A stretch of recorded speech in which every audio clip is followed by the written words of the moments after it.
सात संगत जी, प्यार से कहना धान निरंकार जी, प्रेम सहित कहंतु धान निरंकार जी। आज यहाँ सत्संग में सभी इतनी देर से जो भाव संतों के सुन रहे हैं, जो मिशन की सिखलाई, जो आइडियोलॉजी की सभी संसार में एक हैं। कोई ऊंचा नीचा जाति पाति जो भेदभाव मन किसी के प्रति वो नफरत का कारण नहीं बनाता। संसार में कोई कहीं पे भी जन्मा हो, कैसा भी दिखता हो, खान पान किसी का कैसा भी हो, वो कारण सिर्फ एक अभिन्नता रूप वो सुंदरता का ही प्रतीक बनता है कि इस परमात्मा ने जहाँ सृष्टि में हर चीज़ इतनी अलग बनाई, कोई भी चीज़ दूसरी चीज़ के जैसी नहीं दिखती, वहीं इंसानों में भी चाहे वो रंग का एक फ़र्क, एक कपड़े पहनावा, बोली भाषा, खाना पीना, ये सारे जो फ़र्क होते हैं, ये भी उसी प्रकृति की डाइवर्सिटी की तरह इंसानों में भी वो सुंदरता का ही प्रतीक है। हर किसी ने जहाँ ये परमात्मा को ब्रह्म ज्ञान द्वारा अंग संग देखकर इस परमात्मा के साथ अपना परिचय करके कि ये आत्मा की असली पहचान ये परमात्मा है, इसी से आई आत्मा शरीर में एक जीवन जीकर इसी में मिल जाएगी। जो ये भाव ये बात समझ लेते हैं, निराकार को जीते जी हर समय के लिए अपने मन में बसाकर जीते जाते हैं। हाँ जी, साधु संत मंडली प्रेम सहित कहवा। तो कैसे जीवन जीते हुए जब कोई इंसान अपने आप को श्रेष्ठ मान लेता है, ऊंचा मान लेता है, दूसरे को नीची दृष्टि से देखता है, मन में नफरत किसी न किसी वजह को बनाकर कि वो इंसान मेरे जैसा नहीं है, मेरे कल्चर का नहीं है, मेरे जैसा खाता पीता नहीं है, तो कोई ना कोई कारण बना के अपने आप को उनसे ज़्यादा इम्पोर्टेंट, महत्वपूर्ण, श्रेष्ठ बना लेता है। तो भाव वही कि अब जब इंसान के बुद्धि में ये बात बैठ गई कि हम सबसे अच्छे हैं, हमसे ज़्यादा तो कोई और अच्छा नहीं, फिर मन में अहंकार जन्म लेता है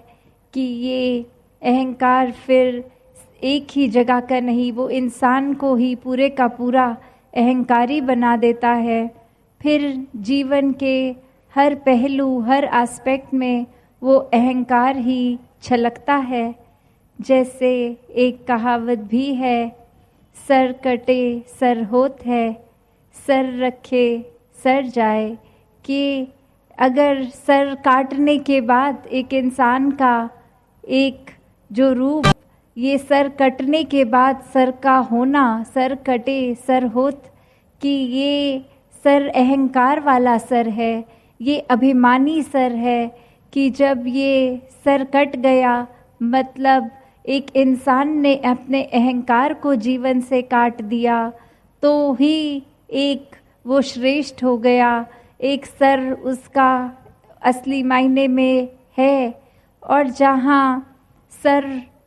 रखते हुए सर जिसका है, वो मतलब अहंकार वाला सर जिसका है, उसका तो एक आइडेंटिटी, एक रूप, एक सर वो चला गया। कि कैसे जो अपने अहंकार को छोड़ देते हैं वो वाकई ही श्रेष्ठ इंसान हो जाते हैं,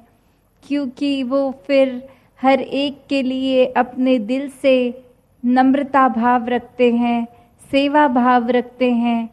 वो फिर हर एक के लिए अपने आप को समर्पित रखते हैं कि हम किसी से ज़्यादा अच्छे नहीं हैं। पूरे संसार की, समाज की, घर परिवार की सेवा के लिए ही हम बने हैं। सबकी सेवा बिना भेदभाव फिर करता जाना है। और यही फिर अहंकार अगर चढ़ता है सर के ऊपर एक अपने आप को ज़्यादा इम्पोर्टेंट बनाकर, तो फिर ये अहंकार तो उस तरह भी रूप ले लेता है कि फिर एक अत्याचार एक दूसरे पे कर बैठते हैं, एक खुद को इतनी इम्पोर्टेंस देके कि दूसरे का पॉइंट ऑफ व्यू भी नहीं समझते, एक फिर अपनी आइडेंटिटी ही ये बना लेते हैं कि हम जब तक किसी से एक अच्छी तरह नहीं बोलेंगे तभी हमारी इम्पोर्टेंस बनेगी। तो बात ये नहीं कि एक अपनी जगह कहीं समाज में बनाने का मतलब दूसरों से कड़वा बोलें, दूसरे के प्रति एक शिष्टाचार ना रखें, हर एक के प्रति हर समय एक मन सिर्फ अपनत्व का भाव जब रखता है तो ही वो सफल ज़िंदगी बनती है। एक कहानी भी दासी को याद आ रही है कि कैसे एक व्यक्ति एक पुराने ज़माने में राजा के पास जाकर कहता है कि आप तो इतने बड़े राजा हैं, पर आप हर एक से इतने अदब और सत्कार से मिलते हैं, हर किसी को आप जब भी मिलते हैं मुस्कुराकर उसके आगे सर झुका लेते हैं, तो इससे तो आपकी ये राजा होने का प्रतीक नहीं है। आप राजा हैं, अपनी गर्दन को अकड़ के रखिए, आप किसी की ओर देखें ना, आप सिर्फ ऊपर मुंह करके अपना चला कीजिए,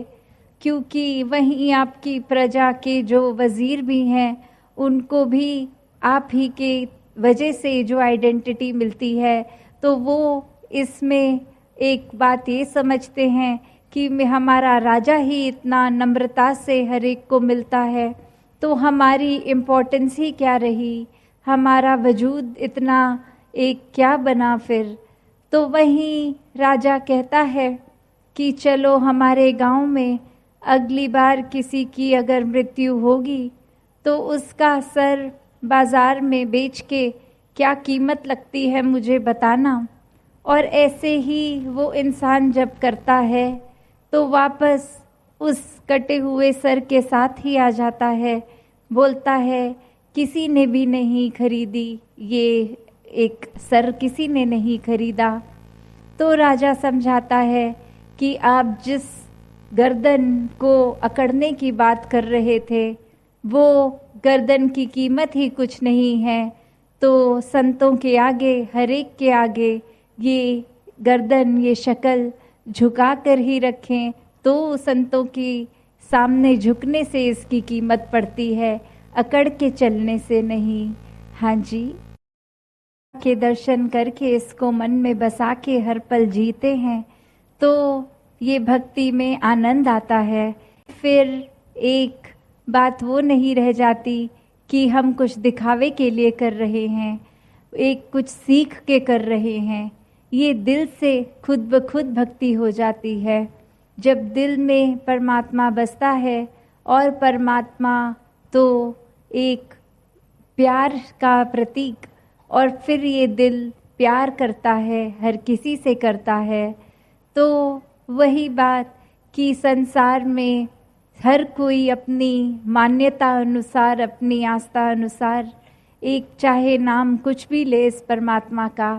पर ये एक ही परमात्मा, ये एक ही सुप्रीम आइडेंटिटी जो हमेशा के लिए सच है, ये समय के साथ नहीं बदलती।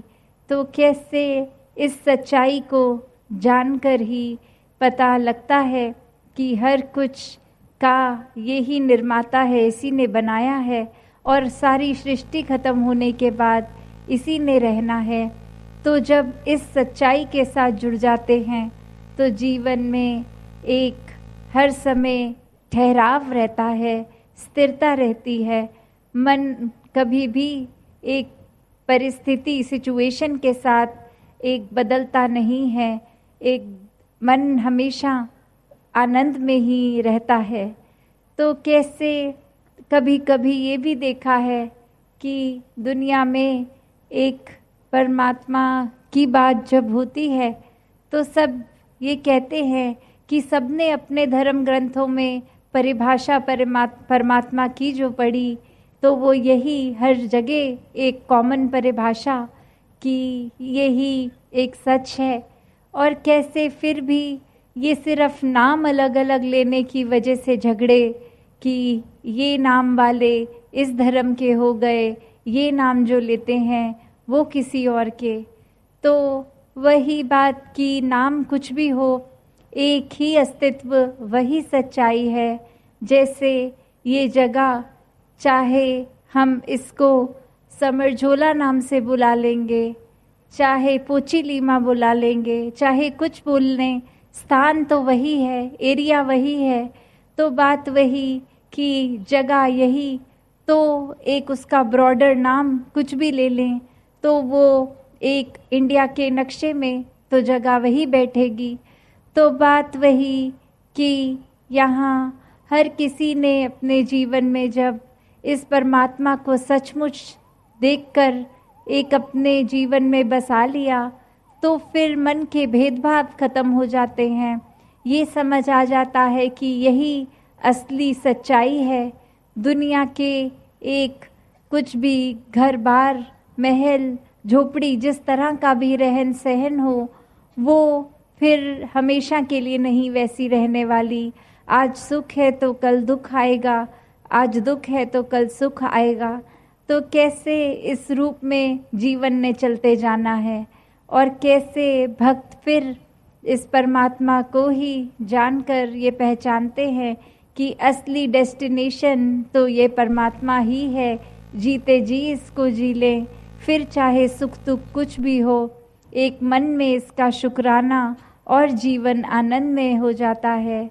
तो हमेशा सत्संग में जहाँ सेवा, सुमिरन और सत्संग को भी महत्वता दी जाती है कि जितना ज़्यादा संगतों के संग में रहेंगे, उनकी बातों पर गौर करके सत्संग आकर उन बातों पे चलेंगे, जीवन उतना ही निखार एक लेगा, एक सही दिशा में जीवन जिएंगे। एक सुमिरन का भाव भी मन का सिर्फ शब्द ना उच्चारण हो, सेवा भाव भी कुछ हासिल करने के लिए नहीं, मन में कोई इच्छा रख के नहीं, सिर्फ एक अपना कर्म रूप हर एक के लिए, संसार के हर इंसान के लिए करके हुए निष्काम निरीक्षित, कोई इच्छा नहीं, कोई दिमाग में कोई ताल उस तरह से सौदेबाजी नहीं, बस समर्पित होके अपने मन को ये सेवा भी होती जाए। दातार सभी पे कृपा करे। साथ संगत जी, धन निरंकार जी। हाँ जी।